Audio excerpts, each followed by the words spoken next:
सुप्रभात छात्रों। बीए तृतीय वर्ष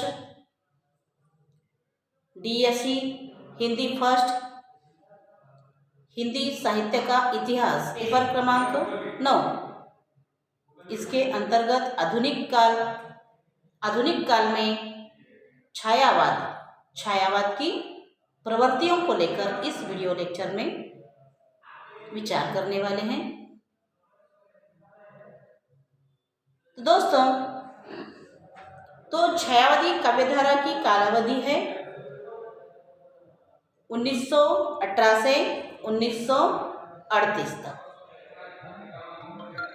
तो छायावाद को स्वच्छंदतावादी काल भी कहा जाता है। तो छायावादी कविता मोटे रूप में दो महायुद्धों के बीच की स्वच्छंदतावादी कविता को ही छायावादी काव्यधारा कहा जाता है। तो द्विवेदी युग की इतिवृत्तात्मकता मैटर ऑफ फैक्ट की प्रतिक्रिया स्वरूप इस छायावाद का जन्म हुआ है। इस वाद के कवियों ने अपनी कविताओं में मौलिकता और नवीनता का आग्रह रखा है, जिसमें काव्य के लिए एक नई दिशा खुल गई। नए छंद और नई भाषा का प्रयोग होने लगा। द्विवेदीयुगीन खड़ी बोली में छायावादी कवियों ने सौंदर्य भरा और इसके 4 आधार स्तंभों द्वारा यह कार्य संपन्न हुआ है। जयशंकर प्रसाद ने प्रांजलता दी, निराला ने स्वर और ताल, सुमित्रानंदन पंत ने सुकुमारता और माधुर्य भरा तथा महादेवी वर्मा ने हृदय की वेदना से छायावाद को स्पंदित किया है। यह छायावाद हिंदी कविता की एक प्रवृत्ति विशेष है, जो सन 1920 से 1935 तक अपनी परिपक्वावस्था में रही है। तो दोस्तों, छायावादी कविता में भावों की कोमलता, अनुभूति की गहराई तथा जीवन के प्रति संवेदना प्रकट हुई है। भाषा, भाव, कला सभी दृष्टियों से छायावादी युग महत्वपूर्ण काल रहा है।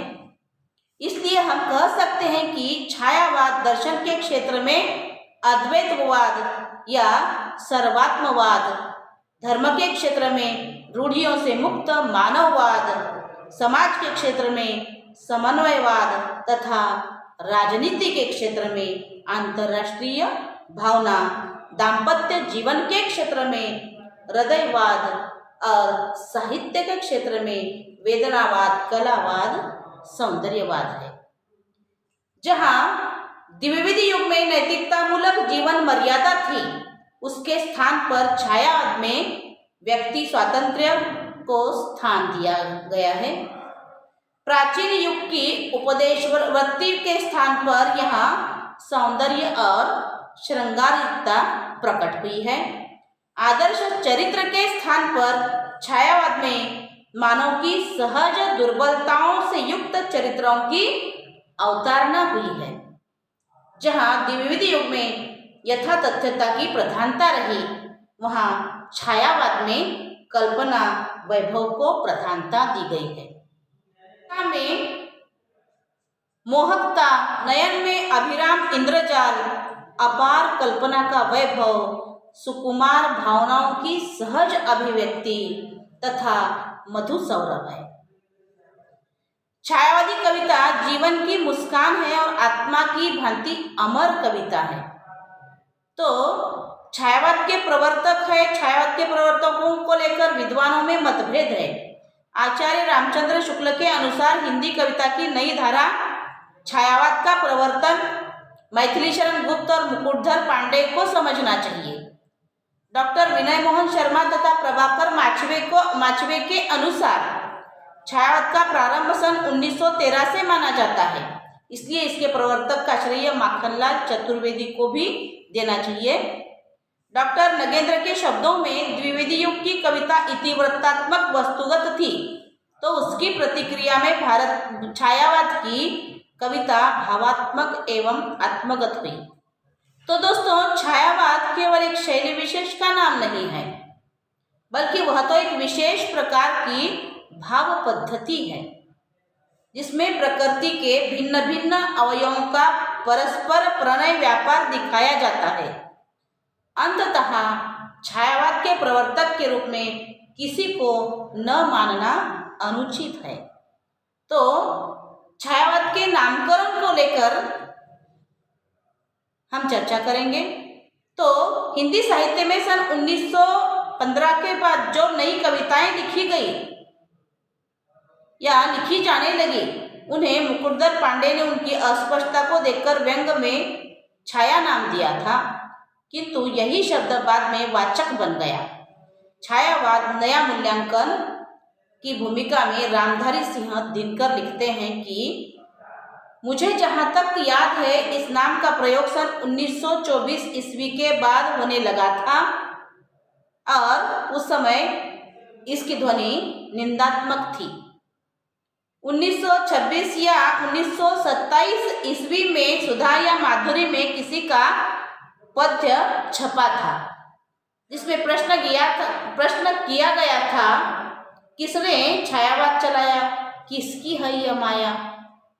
तो हिंदी भाषा में यह नारा शब्द कहाँ से आया है, इस प्रश्न का समुचित उत्तर आज तक नहीं मिला है, किंतु यह नाम पंजीकृत हो या और अब कुछ निंदा की भी व्यंजना नहीं करता है। तरह से आरंभ में श्री शारदा और सरस्वती पत्रिकाओं में सन 1920 से और 1921 में हिंदी में छायावाद शीर्षक से लेख प्रकाशित हुए। और इस संबंध में भी जयशंकर प्रसाद का कहना है कि मोती के भीतर छाया जैसी तरलता होती है, वैसी ही कांति की तरलता अंग में लावण्य कही जाती है। और उन दिनों की कविता में उन्होंने तरलता लावण्य देखा है।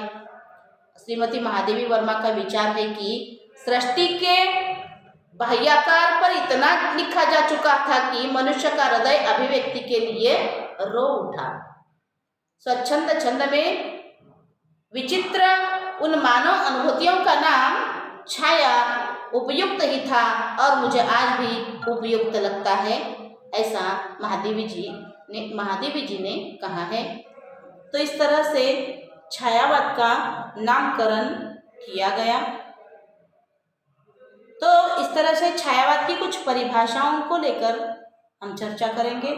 तो छायावाद की अनेक परिभाषाएं हैं, प्रत्येक ने अपनी अपनी बुद्धि के अनुसार इस कविता की परिभाषा को सीमित परिधि में बांधा है, किंतु कोई भी परिभाषा इसके पूर्व लक्षणों और विशेषताओं को प्रकट करने में असमर्थ है।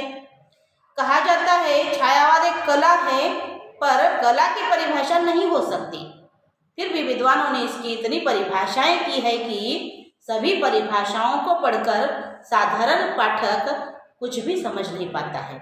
कुछ परिभाषाएं छायावाद का स्वरूप समझने के लिए द्रष्टव्य है।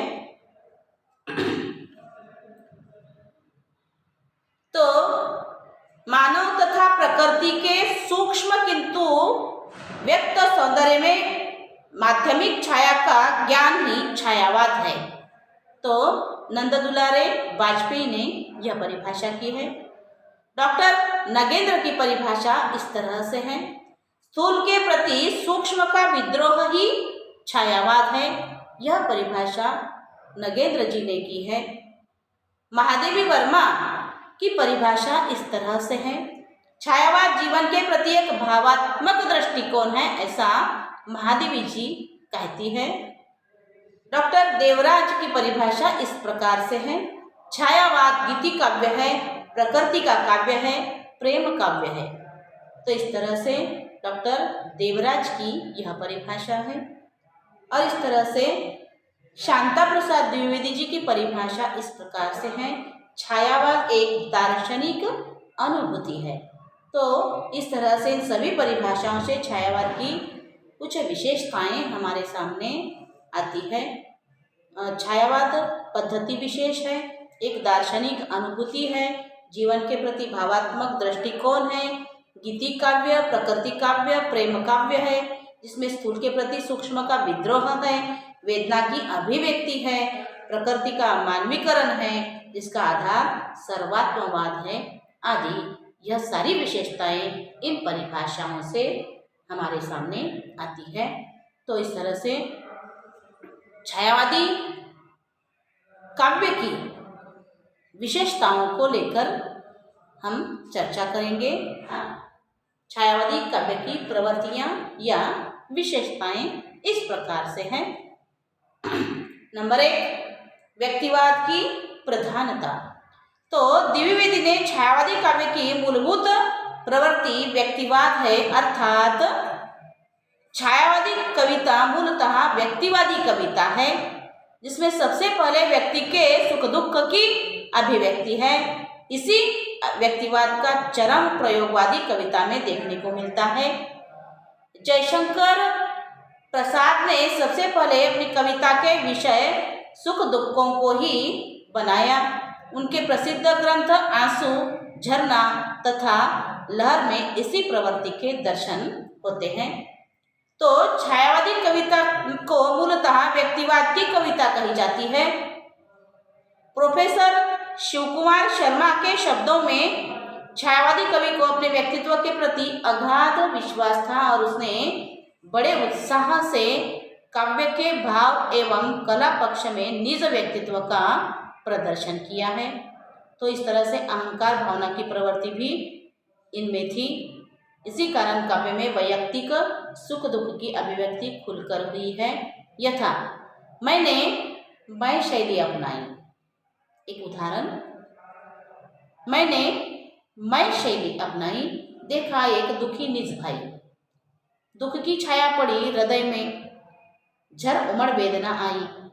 इसी तरह हम दीवानों की हस्ती नामक कविता में भगवती चरण वर्मा ने भी लिखा है, हम दीवानों की क्या हस्ती है, आज यहाँ कल चले वहाँ।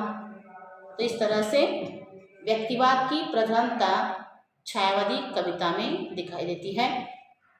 तो दोस्तों, दूसरी विशेषता है प्रकृति चित्रण। तो प्रकृति प्रेम छायावाद की सबसे प्रमुख विशेषता है। सभी छायावादी कवियों ने अपने काव्य में प्रकृति का चित्रण बड़े आग्रह से किया है। वे प्रकृति में विशेषतया नारी का रूप देखते हैं, उसकी छवि में किसी प्रेयसी के सौंदर्य वैभव का साक्षात्कार करते हैं। ऐसे ही प्रकृति, सौंदर्य और प्रेम की व्यंजना पंत के काव्य में दिखाई पड़ती है। पंत जी का काव्य का एक उदाहरण देखिए, छोड़ द्रुमों की मृदु छाया, तोड़ प्रकृति से भी माया, बाले तेरे बाल जाल में कैसे उलझा दूं लोचन, बाले तेरे बाल जाल में कैसे उलझा दूं लोचन। तो निसर्ग सौंदर्य प्रियता छायावाद की प्रमुख प्रवृत्ति रही है। तो छायावादी कविता में पंत जी का प्रकृति चित्रण अद्वितीय है। पंत जी प्रारंभ से ही प्रकृति के अनन्य प्रेमी रहे हैं। प्रकृति का आधार शिला पर ही उनका काव्य भवन खड़ा है। तो प्रकृति ही कवि की प्रेरक शक्ति रही है। इसलिए पंत जी ने प्रकृति को माँ सहचरी प्राण कहकर पुकारा है। जैसे एक उदाहरण देखिए, उस फैली हरियाली में कौन अकेली खेल रही माँ, वयवाली में। तो प्रसाद निराला, महादेवी वर्मा आदि सभी प्रमुख छायावादी कवियों की कविता में प्रकृति नारी के रूप में अंकित की गई है। कवि पंत ने निसर्ग के अंग अंग में स्पंदन पाया है। नौका विहार आदि उनकी कविताएं प्रकृति के बेजोड़ उदाहरण हैं। उनमें अंग्रेजी के किट्स, वर्ड्सवर्थ और शैली इन रोमांटिक कवियों की विचारधाराओं का भी संगम दिखाई देता है। छाया के दूसरे कवि निराला ने भी निसर्ग को सुंदरी के रूप में व्यक्त किया है। उनकी प्रसिद्ध कविता संध्या सुंदरी में संध्या को मेघमय आकाश से उतरी हुई परी के रूप में दिखाया गया है। एक उदाहरण देखिए, दिवसावसान का समय, मेघमय आसमान से उतर रही है वह संध्या सुंदरी परी सी, धीरे धीरे धीरे। तो महादेवी ने भी प्रकृति में चेतना का आरोप किया है। वह बसंत रजनी को क्षितिज से बुला रही है। एक उदाहरण देखिए महादेवी जी का, धीरे धीरे उतर क्षितिज से आ बसंत रजनी।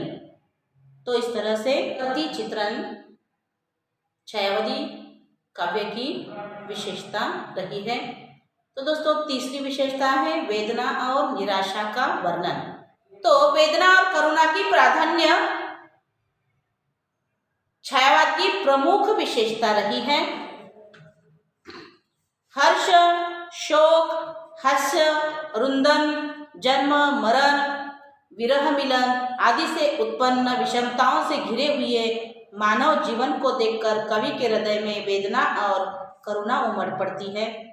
दूसरी ओर छायावादी कवि सौंदर्य प्रेमी है, किंतु सौंदर्य की क्षणभंगुरता को देखकर उसका हृदय व्याकुल भी हो उठता है। पंत तो काव्य की उत्पत्ति का मूल कारण ही वेदना को मानते हैं। वियोगी होगा पहला कवि, आह से उपजा होगा गान, उमड़कर आंखों में चुपचाप वही होगी कविता अनजान। तो ज्ञानपीठ पुरस्कृत महादेवी जी के लिए वेदना या पीड़ा ही सब कुछ है। महादेवी को करुणा की साक्षात मूर्ति कहा जाता है। उसके काव्य में वेदना साकार हो उठती है। देवी जी की कविता का एक उदाहरण देखिए, तुमको पीड़ा में ढूंढा, तुम में ढूंढूंगी पीड़ा। दूसरे एक स्थान पर वह यह कहती है, मैं दुख से श्रृंगार करूंगी। और भी वह कहती है, मिलन का मत नाम लो, विरह में मैं चूर हूँ। तो इस प्रकार महादेवी जी के वेदनानुभूति में साधनात्मक जीवन का दृढ़ स्वर मुखरित हुआ है। तो चौथी विशेषता है अलौकिक प्रेम का दर्शन, यानी अज्ञात के प्रति आकर्षण। तो छायावादी कविता में अलौकिक प्रेम का चित्रण बहुत अधिक हुआ है। यह अलौकिक प्रेम या चित्रण का अज्ञात सत्ता के प्रति आकर्षण है। इसे ही रहस्यवाद भी कहा जाता है। छायावादी काव्य में बाह्य पदार्थों की अपेक्षा आंतरिकता की प्रवृत्ति रही है और उनकी यह प्रवृत्ति रहस्यवाद की ओर अग्रसर करती है। छायावादी कविता में कहीं कहीं आंतरिक अनुभूतियों के प्रदर्शन के रूप में रहस्यवादी कविता की सृष्टि भी हुई है। तो रहस्यवाद छायावाद की दूसरी सीढ़ी है, ऐसा भी कहा जाता है। महादेवी और प्रसाद जी के काव्य में हास्य भावना का सुंदर परिपाक हुआ है। महादेवी जी कहती है, देखो, मधुर मधुर मेरे दीपक जल, युग युग प्रतिदिन प्रतिक्षण प्रतिपल, प्रियतम का पथ अलौकित कर। तो इस तरह से अलौकिक प्रेम का दर्शन छायावादी काव्य में दिखाई देता है। तो पांचवी विशेषता है राष्ट्रीयता की भावना या देश प्रेम।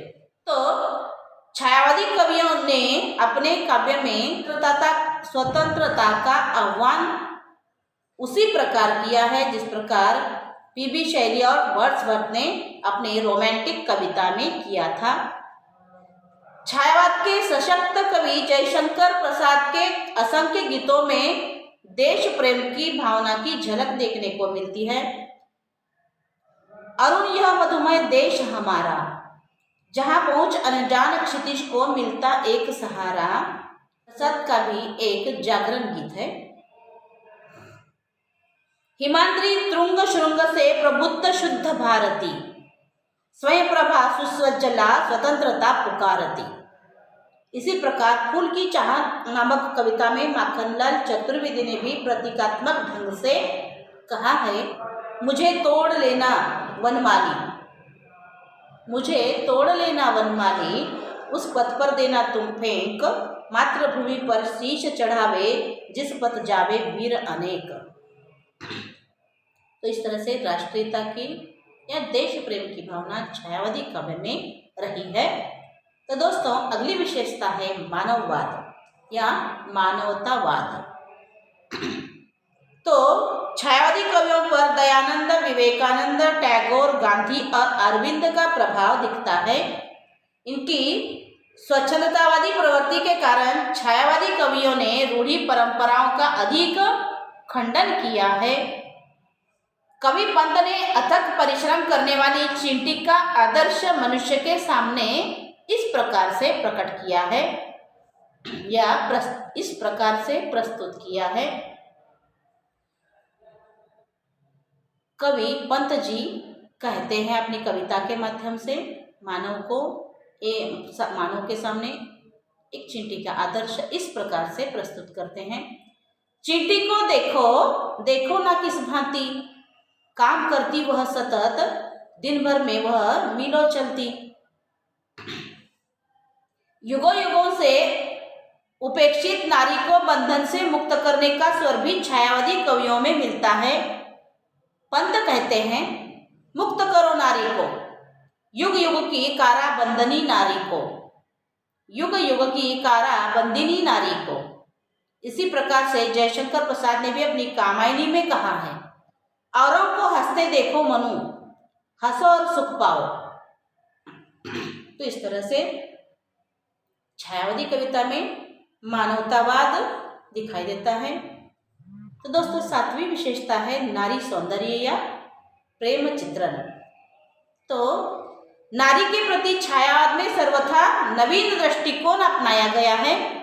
यहाँ नारी वासना पूर्ति का साधन नहीं है, बल्कि यहाँ तो वह प्रेयसी, जीवन सहचरी, माता आदि विविध रूप में उभरी है। फिर भी उसका मुख्य रूप प्रेयसी का ही रहा है।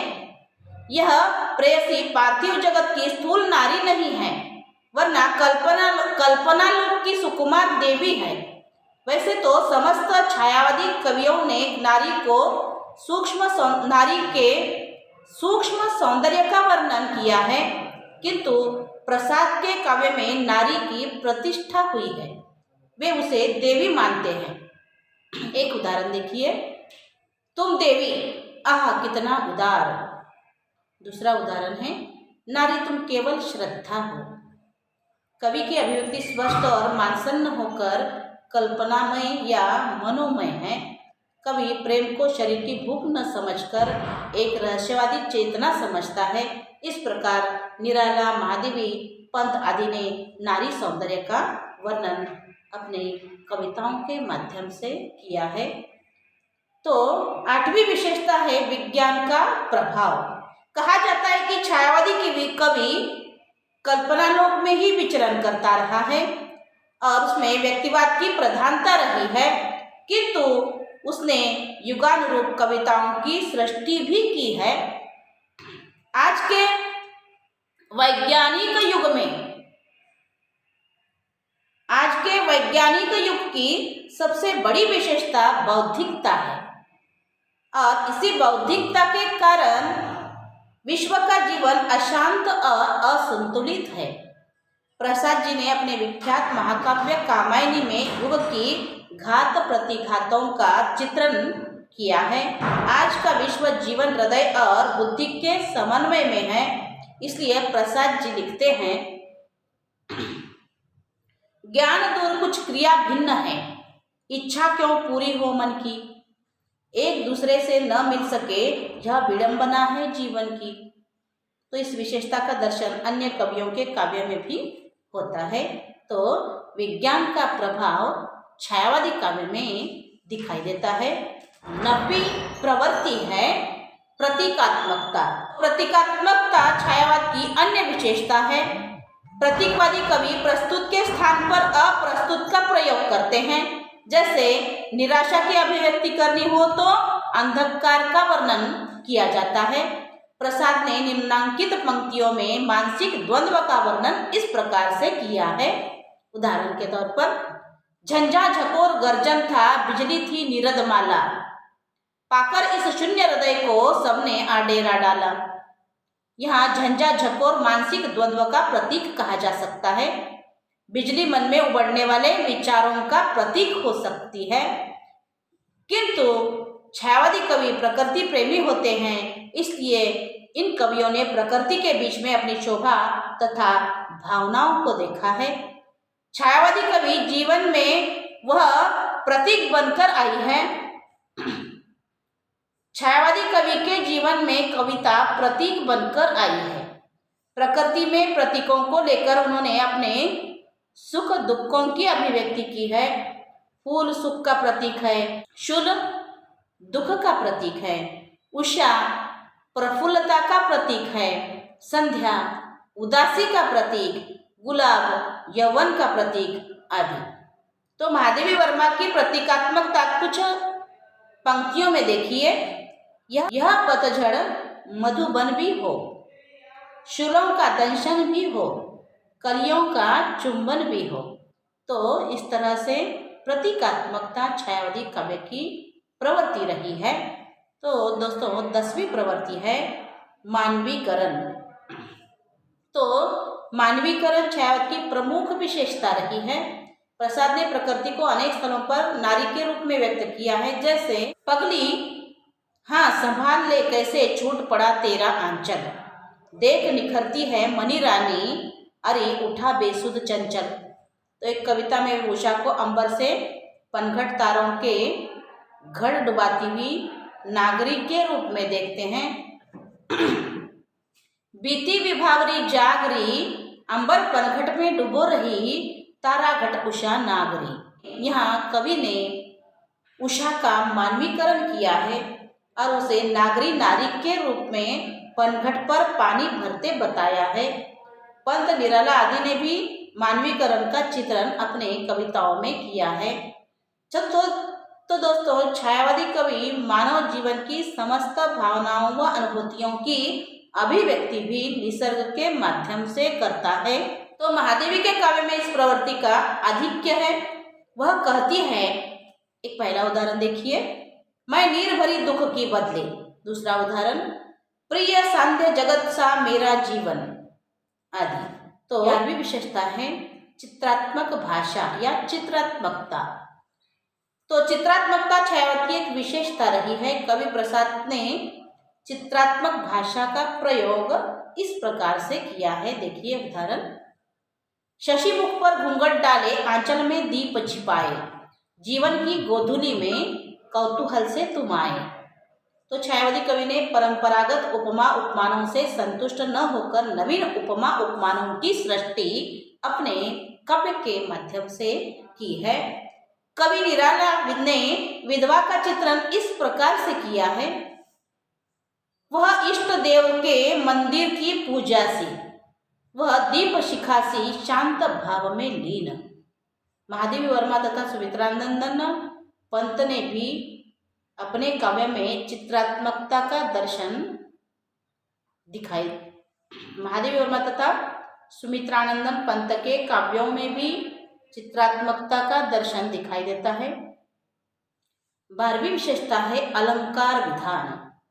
तो छायावादी कवियों ने प्राचीन अलंकारों के अतिरिक्त अंग्रेजी साहित्य से 2 अलंकार अपनाए हैं, मानवीकरण, विशेषण, विपर्यय।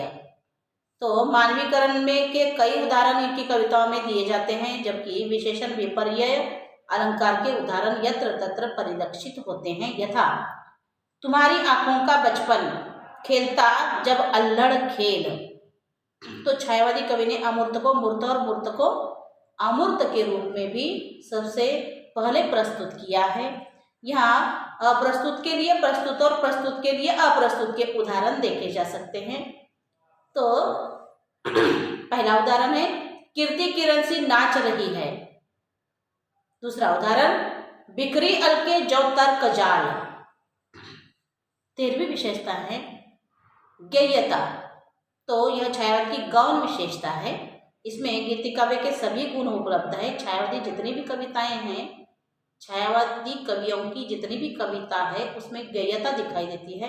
कवियों में जो मस्ती है, भावनाएं, अनुभूति की कोमलता है और मानव जीवन के उत्कर्ष का जो गौरव है, उसे देखते हुए उनकी प्रतिभा गीति काव्य की रचना के लिए अत्यंत उपयुक्त थी। ऐसा कहा जा सकता है कि गीति काव्य के लिए सौंदर्य और स्वानुभूति का होना अत्यंत आवश्यक होता है। ये सारी विशेषताएं छायावादी कवियों में मिलती है। 14वीं विशेषता है कल्पना की पुष्टि। तो छायावादी कवि कल्पना के द्वारा एक और अतीत में जा पहुंचता था, तो दूसरी ओर भविष्य के स्वर्ण युग को आंखों के सामने साकार करता था। एक और असीम आकाश में उड़कर आनंद लोक बसाता था, तो दूसरी ओर वस्तुगत रहस्यों का पता लगाता था, अर्थात कल्पना उसकी राग शक्ति थी और बोध शक्ति भी थी। कालिदास की रचना में कल्पना गौण थी और वास्तविकता उनका प्रधान लक्ष्य था, पर आधुनिक कवियों की रचना में कल्पना का बाहुल्य है, यथार्थ अधिक बंडल बरोबर कल्पना। कल्पना छायावादी कविता की मौलिक विशेषता बन गई थी और इस तरह से इसी कल्पना की अति ने आगे चलकर छायावादी या छायावाद को हमारे जीवन से दूर हटा दिया। तो छायावाद के प्रमुख तथा गौण कवि हैं जयशंकर प्रसाद, सुमित्रानंदन पंत, श्रीकांत त्रिपाठी निराला, महादेवी वर्मा, ये छायावाद के प्रमुख कवि हैं। माखनलाल चतुर्वेदी, सियाराम शरण गुप्त, रामकुमार वर्मा, भगवती चरण वर्मा, हरिवंश राय बच्चन, राम नरेश त्रिपाठी आदि छायावाद के गौण कवि हैं। निष्कर्ष रूप से कहा जा सकता है कि छायावाद के प्रधान आधार स्तंभ है महादेवी वर्मा, जयशंकर प्रसाद, सुमित्रानंदन पंत, श्रीकांत त्रिपाठी निराला, महादेवी वर्मा।